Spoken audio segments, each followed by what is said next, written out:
appointment of 4 new ambassadors to Ireland, the appointment of a naval officer. There are several annual reports, legal reports, and also some technical matters related to the North-South Ministerial Council, so things continue to take over over the next few weeks and months. We also gave the go-ahead to the new National Forensic Science Laboratory at Back West in Leixlip. That'll be a state-of-the-art new forensic science lab to improve our efforts and capabilities in fighting crime and also in securing convictions. And Minister Flanagan will release a press statement with more detail on that later on today. Also, Minister Donoghue brought a memo to Cabinet on preparation for Brexit at our ports in particular, Dublin and Rosslare, where significant works have to be done, preceded by an environmental assessment. There is a growing possibility of a no-deal Brexit at the end of this year, and we need to make sure that we are fully prepared at our ports and airports to institute whatever checks are necessary, and that work was escalated today. In terms of the floods, Minister Boxer-Moran attended the Cabinet meeting to brief us on the floods. As you know, they've affected Carrick and Shannon at Lone and also the Springfield area in County Clare. In total, 6 properties have been affected and 2 have been flooded, but a lot of farmland is underwater, as people will be aware. The humanitarian schemes have been activated. Those are schemes to provide funds to households, to businesses, to community organisations and sporting organisations that are not insured to help them with any clean-up and repairs. And we also asked the Minister for Agriculture in particular to see if any additional financial support is needed for farmers who've been affected by severe flooding of their lands. From a medium-term and long-term perspective, when it comes to flood management, a lot of progress is being made. €1 billion has been earmarked in the National Development Plan for flood relief works. There are 100 schemes now underway, including in Athlone, which will be finished next year. Also, work will be done to remove pinch points over the course of the summer period, reducing the risk of summer flooding. And also the voluntary home relocation scheme has been activated. That relates to homes that were affected by the 2015 and 2016 flooding. And so far, engineering solutions have been identified for 68 homes, and 25 homeowners have been offered assistance and a financial package to relocate. We also approved an additional $6.7 million for Met Éireann to invest in its computer systems, working with the Met offices in the Netherlands, Denmark and Iceland to improve their short-range weather forecasting. In terms of COVID-19, as you know, the situation is still evolving. This is a new virus, and a virus that we don't know everything about yet. So advice and actions and policy may change as we learn more. But there is a moderate to high risk of more cases. A small percentage of those people may get very sick. But it is important to bear in mind that at this stage we only have 1 confirmed case in Ireland, and that case was an imported case. So some of the actions that you see taking place in other countries are not necessary in Ireland at this stage. So there will be no panic, but there will also be no complacency. And what we're pursuing in Ireland at the moment is a policy of containment. That's making sure that any cases that are identified are contact traced, and we contain any potential outbreak. But we may come to the point in a few weeks' time, if that's not successful, where we move to mitigation phase. And that will be treating the ill rather than trying to contain the virus, but we're not at that point yet. All actions that are taken will be proportionate. They'll be based on science and medical evidence. They'll be guided by the Chief Medical Officer and the advice of the World Health Organization and the European Centre for Disease Control, the ECDC. And there will be daily briefings led by the Chief Medical Officer, and you'll be hearing from him and the medical doctors more so than you'll be hearing from us as politicians. But we are, of course, going to be very much involved. The Cabinet made 3 decisions today. The first was to set up a Cabinet subcommittee chaired by me to coordinate the all-of-government approach to dealing with COVID-19, and that will meet for the first time on Monday. Also, we endorsed the establishment of a stakeholder forum, which met for the first time yesterday, and that's a mechanism by which we can engage with civil society, employers, social partners, local leaders, voluntary groups and others to let them know what's happening and what's going to happen next. And we decided that the Minister of Public Expenditure and the Minister of Health will work together to identify any additional resources that may be needed with respect to COVID-19. We don't expect that to be a very large amount of money. It may just be additional resources for public health doctors and public health nurses. It may involve additional resources to open any ICU beds that are closed that could be opened, So we're not talking a huge amount of money, but it will be additional money. It won't have to come out of the existing health estimate. It will be in addition to that, and that will be quantified over the next couple of days. There are 3 items of simple advice that we're giving to everyone. The first is to wash your hands regularly and to take 20 seconds washing your hands. That's roughly long enough to sing happy birthday twice. If you do have to sneeze or cough, you should sneeze or cough into a tissue or into your elbow, not into your hands. And if you do sneeze into your hands, you should wash them and not touch other people or touch any surfaces until you've done so. And also that people who have been in an affected region, if they develop symptoms within 14 days of being in that affected region, they should contact their GP and self-isolate so they can be tested. And any information that is necessary that people need to access is on the HSE website, hsc.ie. And we'd encourage people to consult that website for any information that they may need. So I'll hand you over to the Minister for Health.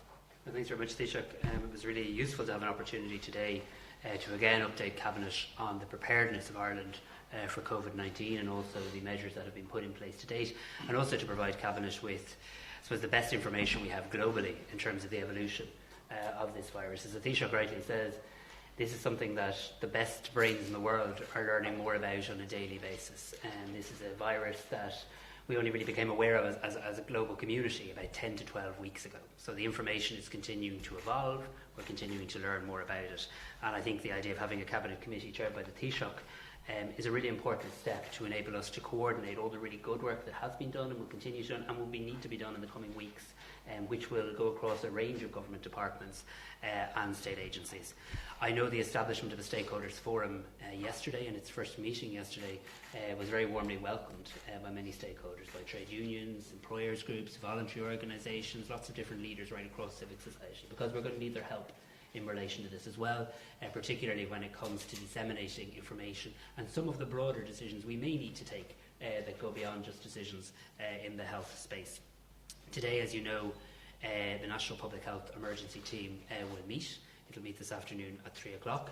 It will be considering a number of things. It will be getting an update on how many people have now been tested for COVID-19, but as of now there has only been one confirmed diagnosis of COVID-19 in our country. It will secondly, and most importantly perhaps, analyse the latest information from the European Centre for Disease Prevention and Control.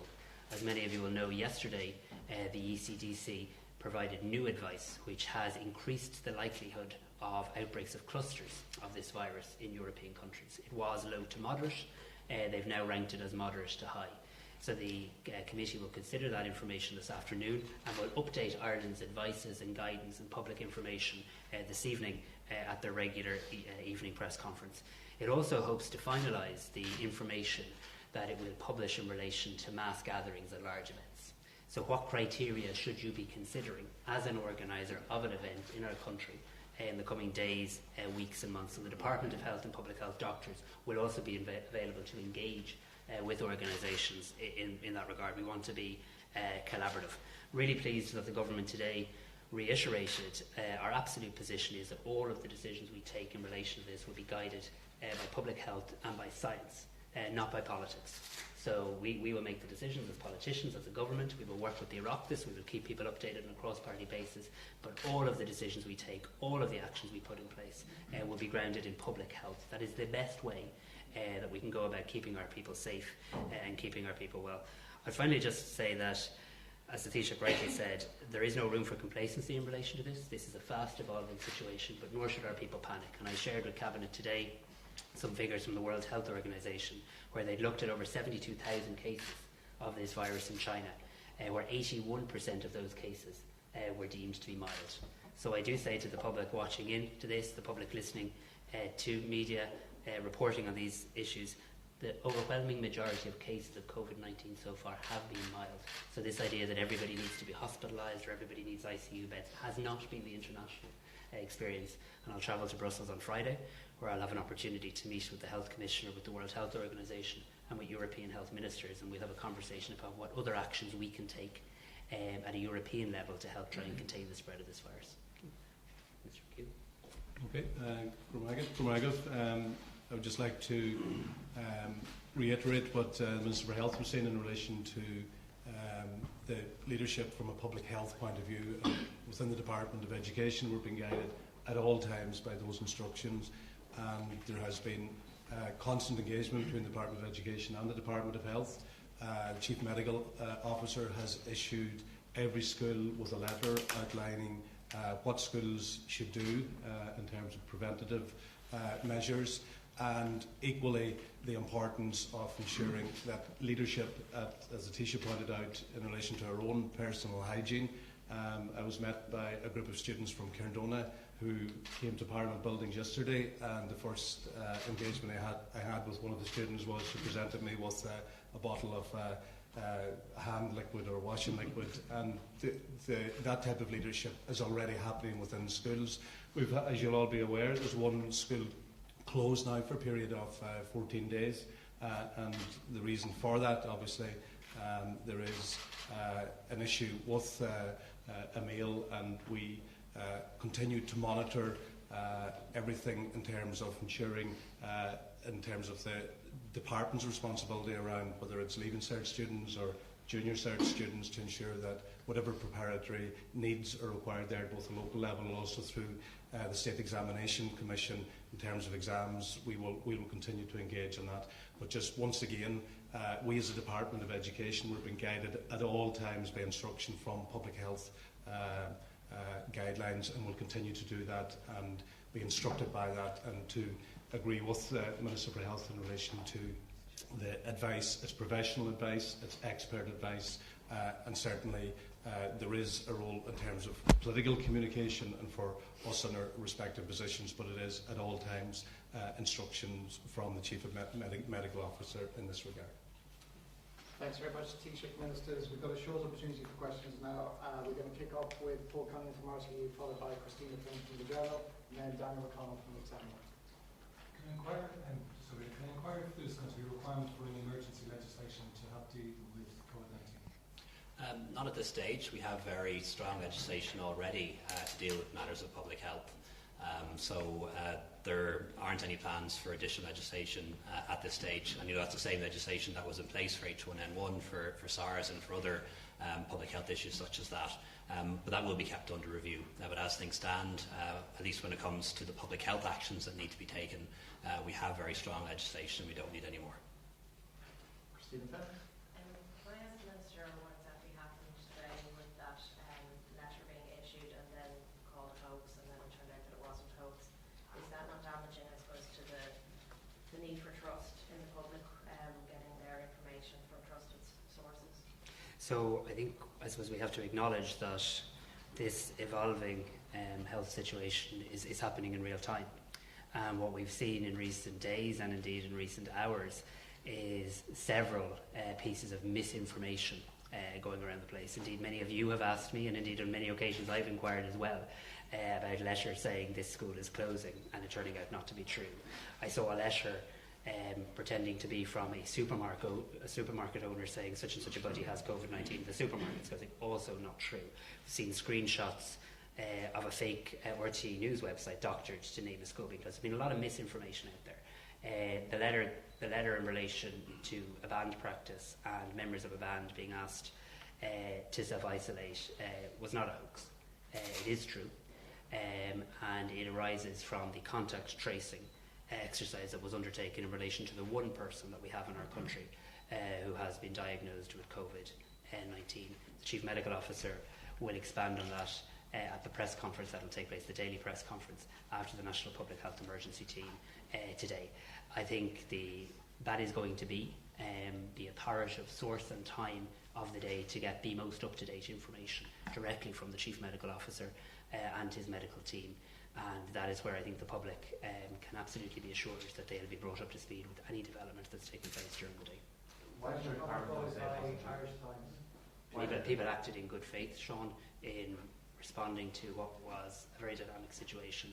I think the important thing not to be lost here is the public information here, which is that the letter is true, and the precautionary measures that should be taken have now been put in place, and those who had been contacted needed to be contacted. Mr. Harris, can I follow up on that? Can you sort out exactly who issued the statement that it was a hoax, and was there any sort of sanction or any sort of reprimand? Because this is a very delicate issue, and the whole issue of accuracy of information is very important at this issue. And to the Taoiseach, could I ask you, in terms of the ongoing talks of the Green Party, say, can you give us an overview as to how they've gone, issues discussed, and where do you think stand now? Yeah, and like you talked, Danny, people are working flat out in relation to this situation. They're working 7 days a week in what is a very fast-moving and evolving global health. Yeah, I'm aware of your question. Global health situation, and people are answering questions and queries in good faith. And on this occasion, that good faith turned out not to be true. That was quickly rectified and has been clarified by me as Minister for Health. And what is most important to the public is the clarification that that measures have been taken on a precautionary basis in relation to that ban, and we have put in place, and I do say this to colleagues in the media who've worked really hard on getting out accurate public information, and I thank you for that. It's a vital role we need you to play and that you are playing in getting out information. The daily press conference every single day provides an opportunity for the Chief Medical Officer in the country to provide the most up-to-date information on any testing, any positive case that's happened during the course of that day, any actions or recommendations or advice to the public. The exploratory talks with the Green Party today and yesterday went very well. They happened in a very positive and very open atmosphere. They were solely based and focused on policy, though, not on any other matters. And we identified the areas where our policies overlap, and there are lots of those, and also identified where there are policy differences between the two parties. And focused also as well on the very real constraints that exist in government. Even if you wanted to do everything that you wanted to do, it's never possible because resources are always limited, whether it's financial resources or human resources. So a lot of focus on those issues, but they went very well and happened in a very positive atmosphere. There'll be a policy exchange with Fianna Fáil tomorrow, and then, as you know, the Dáil will meet on Thursday. Pat Leahy, followed by Richard Chambers. Taoiseach, if I could stay with the formation of government talks. The Social Democrats here, Roisin Shortall, said earlier at lunchtime that she doesn't expect any progress or any substantial progress until Easter. Just wondering what your view on the likely timescale is, and whether you feel any urgency given the other matters that we've been discussing here. And also, secondly, in your newspaper article at the weekend, you laid out very clearly how you couldn't, that you didn't have anything to do with Sinn Féin in government. But is it your view that, notwithstanding the things that you've identified about Sinn Féin, that other people should go into government? I really can't speak for other people. The Social Democrats have declined to meet us, so I certainly can't speak for them. And Sinn Féin have not responded to our offer to meet them, so I can't really speak for them either on those matters. And it's impossible for me really to speculate on timelines. We're not the only players here.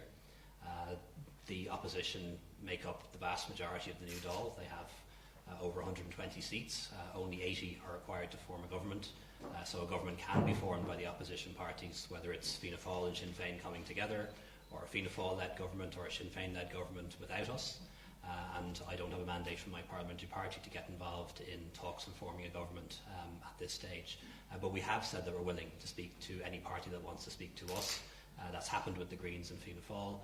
Labour obviously involved in their own discussions on electing a new leader. Social Democrats cancelled the meeting. Sinn Féin haven't expressed any interest in meeting us.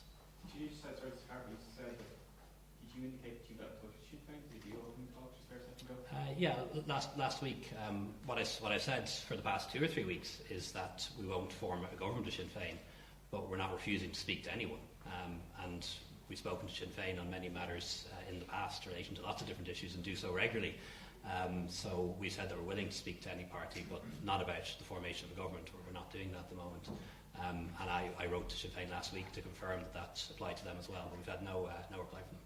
Richard Chambers. A leading virologist says the government should be taking coronavirus more seriously and should come out now at this point and cancel St. Patrick's Day festivities to prevent the spread of the virus. What do you say about that? And there were thousands of people who were at home from work today as a result of fears about coronavirus. How worried are you about the economic impact as well as the health impact of the virus spreading in Ireland? Yeah, well, I hope there aren't thousands of people at home from work today because of fears about the COVID-19 in Ireland. The only people who have been advised to stay at home from work are the teachers in the school in the east of the country that you're aware of. So they're the only people that have been advised to stay away from work.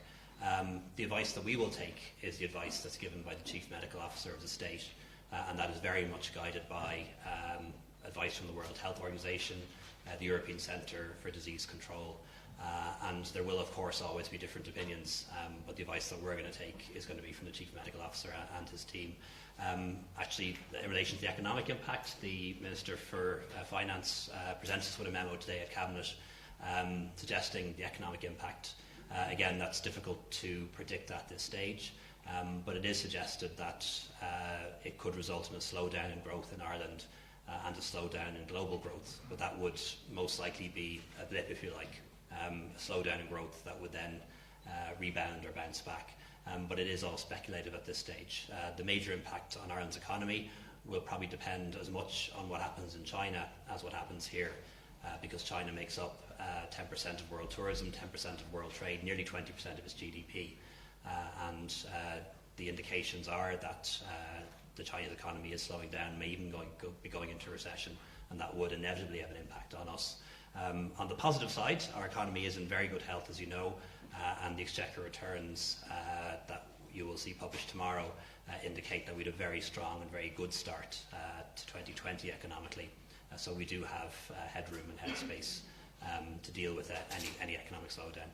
Do you mind if I festival celebrations will be safer to cancel it, perhaps?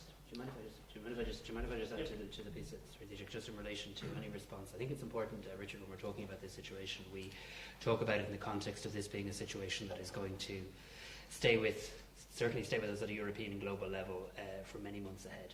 And I think any decision we have to make, and any decision that public health doctors make, will be grounded in that as well. So if you were preparing for a storm that you think was going to last a couple of days, or indeed a medical situation that you think was going to last a couple of weeks, that would be one thing. We're talking about having to put in place proportionate public health measures here to allow people continue to live their lives, to allow our economy to continue, to allow people to go to work and earn a living, whilst also making sure that we take the steps to keep people safe, to keep people well, and to play our part in the global battle to contain the virus. That's the balance that we have to get in every decision that we make. And when people talk about leading virologists, and I'm sure he is one, we have some too. They're on our National Public Health Emergency Team.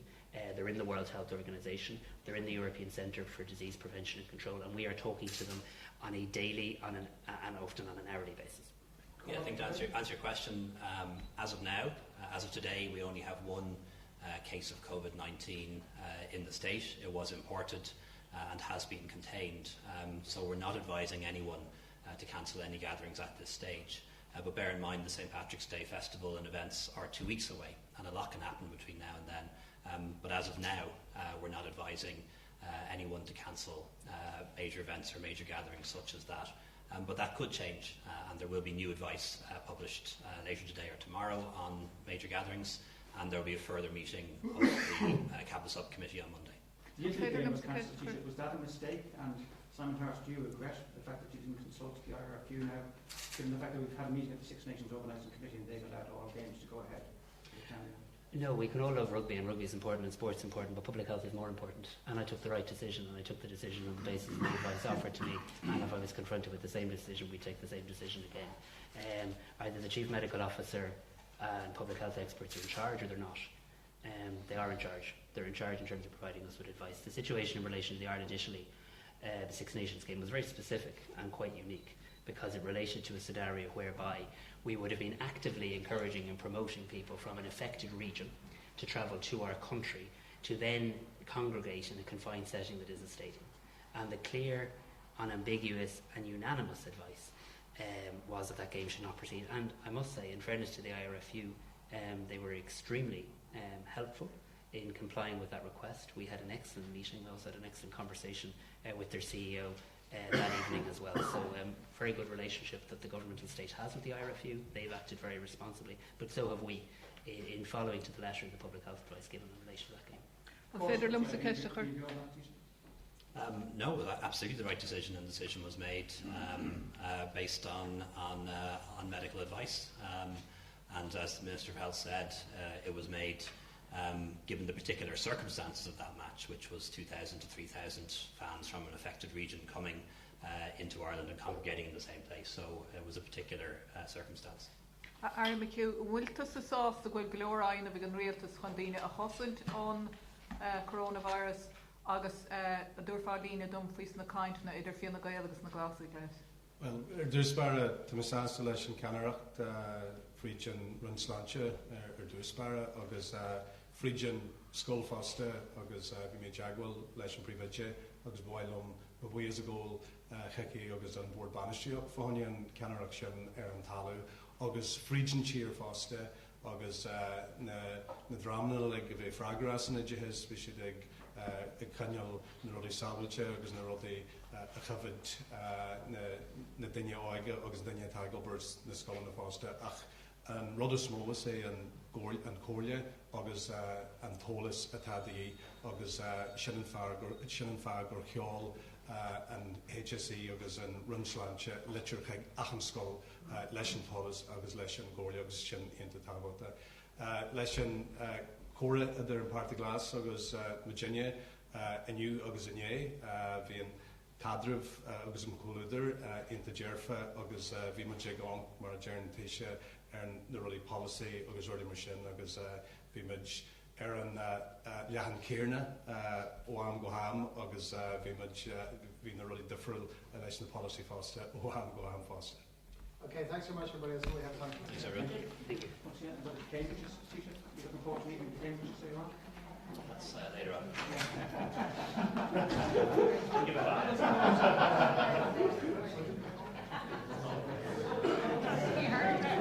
That